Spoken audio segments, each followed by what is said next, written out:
Father Philip കവേൽ, ഇവരുമായിട്ടാണ് നിങ്ങൾ ചർച്ച ചെയ്യാനിരിക്കുന്നത്. നിങ്ങൾ ഇവരെ എന്ത് ബോധ്യപ്പെടുത്താനാണ് ഇരിക്കുന്നത്? ഇവർ ബോധ്യപ്പെടുത്തി നമ്മളിപ്പോൾ പറഞ്ഞുകൊണ്ടിരിക്കുന്ന കാര്യത്തിൽ ഒരു കാര്യം നമ്മൾ വ്യക്തമായി മനസ്സിലാക്കണം. ഈ പാവപ്പെട്ട 2 സിസ്റ്റർമാരെ അവിടെ ആൾക്കൂട്ട വിചാരണ നടത്തുക തന്നെയാണ് ചെയ്തത് എന്ന് ആരൊക്കെ എന്തൊക്കെ വെളുപ്പിക്കാൻ ശ്രമിച്ചാലും ഇന്ത്യ മൊത്തം, അതിനു പുറമെ ലോകം മുഴുവൻ മാധ്യമങ്ങളിലൂടെ കണ്ടതാണ്. മാധ്യമങ്ങൾ സത്യത്തിന് വേണ്ടി നിലകൊള്ളുമ്പോൾ മാധ്യമപ്രവർത്തകരെ അപമാനിക്കുന്നതിൽ നിന്ന് തന്നെ നമുക്ക് മനസ്സിലാക്കാൻ സാധിക്കും എന്തൊക്കെയോ അവർക്ക് മറയ്ക്കുവാനുണ്ട് എന്നുള്ളത്. അദ്ദേഹം ബഹളം വെച്ചതുകൊണ്ട് സത്യത്തെ നിത്യകാലത്തേക്ക് മൂടി വെക്കാൻ സാധിക്കില്ല. അത് മാധ്യമപ്രവർത്തകർ വളരെ ശക്തമായി പ്രവർത്തിക്കുന്നത് കൊണ്ടാണ് ഈ സത്യം പുറത്തു വരുന്നത് എന്ന് നമ്മൾ ആദ്യം അംഗീകരിക്കണം. ഇനി ഈ ആൾക്കൂട്ട വിചാരണയുടെ കാര്യം, ഈ TTRൻ്റെ കാര്യം പറഞ്ഞു. TTR എന്തെങ്കിലും ഒരു പ്രശ്നം കണ്ടാൽ അത് ബജറംഗ് ദൾ ആളുകളെയാണോ അറിയിക്കേണ്ടത്, അതോ പോലീസ് അധികാരികളെയാണോ അറിയിക്കേണ്ടത്? ഇവിടെ എന്താണ് സംഭവിച്ചിരിക്കുന്നത്? ഈ TTR ബജറംഗ് ദളിൻ്റെ പ്രവർത്തകരെ അറിയിച്ച് ആൾക്കൂട്ടം അവിടെ സംഘടിക്കുകയാണ്. അതാണ് ഇന്ത്യയിലെ ജനാധിപത്യം, അതാണ് ഇവിടുത്തെ നിയമവാഴ്ച. എനിക്ക് പറയാനുള്ളത് അവിടെ നിയമവാഴ്ചയല്ല, ഭീകരവാഴ്ചയാണ് നടക്കുന്നത്. ഈ ഭീകരവാഴ്ച ഉത്തരേന്ത്യൻ സംസ്ഥാനങ്ങളിലാകെ പടർന്ന് കയറുന്ന സ്ഥിതിവിശേഷം ഇന്നുണ്ട്.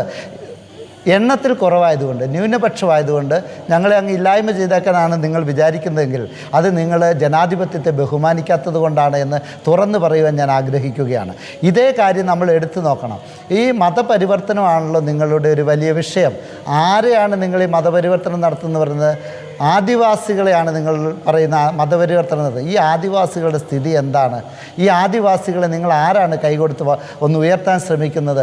അവർക്ക് വിദ്യാഭ്യാസം ലഭിക്കുന്നുവെന്ന് കാണുമ്പോൾ, അവർക്ക് ജീവിതത്തിൽ പുരോഗതി ഉണ്ടാകുന്നുവെന്ന് കാണുമ്പോൾ അത് മതത്തിൻ്റെ മേഖലയിലേക്ക് നിങ്ങൾ കൊണ്ടുവരികയാണ്. ബഹുമാനപ്പെട്ട സിസ്റ്റേഴ്സ് അവിടെ ചെയ്യുന്നത് മതപരിവർത്തനം അല്ല, അവർ സാമൂഹിക പരിഷ്കാരത്തിനുള്ള കാര്യങ്ങളാണ് ചെയ്യുന്നത്. വിദ്യാഭ്യാസമില്ലാത്തവർക്ക് വിദ്യാഭ്യാസം നൽകുന്നു.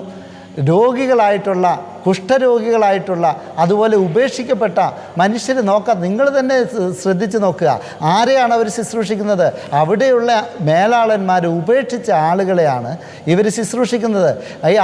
ഈ സിസ്റ്റർമാരുടെ അല്ലെങ്കിൽ ക്രിസ്ത്യാനികളുടെ, പച്ചയ്ക്ക് പറഞ്ഞാൽ ക്രിസ്ത്യാനികൾ നടത്തുന്ന ആതുര ആലയങ്ങളിൽ പോയി ശുശ്രൂഷ മേടിച്ചിട്ടുള്ള ആളുകളെ എത്ര പേരെ ഞങ്ങൾ മതം മാറ്റിയിട്ടുണ്ട്?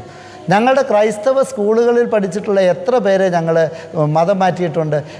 ഉദാഹരണത്തിന് LK അദ്വാനി മുതൽ നിർമ്മല സീതാരാമൻ വരെയുള്ള BJPയുടെ സമുന്നതരായ നേതാക്കന്മാർ ക്രിസ്ത്യൻ സ്കൂളിൽ പഠിച്ചവരാണ്.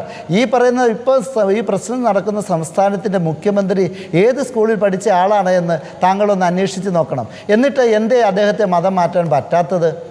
അപ്പോൾ അങ്ങനത്തെ ഉടായ്പകൾ പറഞ്ഞ് നിങ്ങൾ ലോകത്തെ തെറ്റിദ്ധരിപ്പിക്കാൻ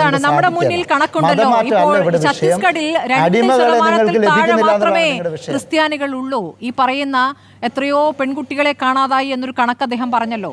അങ്ങനെയാണെങ്കിൽ കൊല്ലപ്പെട്ട ക്രിസ്ത്യാനികളുടെ കണക്ക്, ആക്രമിക്കപ്പെട്ട പള്ളികളുടെ കണക്ക്, ആക്രമിക്കപ്പെട്ട പുരോഹിതരുടെ കണക്ക്, അങ്ങനെ ഒരു കണക്ക് കൂടിയുണ്ട്. ആ കണക്കിന് കൂടി BJP മറുപടി പറയേണ്ടി വരും. ഞാൻ ശിവദാസിലേക്ക് വരാം. ശ്രീ ശിവദാസ്, ഈ 2% താഴെ മാത്രമേ അവിടെ ക്രിസ്ത്യാനികളുള്ളൂ, അതുകൊണ്ട് തന്നെ അവരെ ആക്രമിച്ചാൽ ഒരു കുഴപ്പവുമില്ല എന്ന ഒരു ആലോചന കൂടി ഇതിന് പിന്നിലുണ്ടാകുമല്ലോ.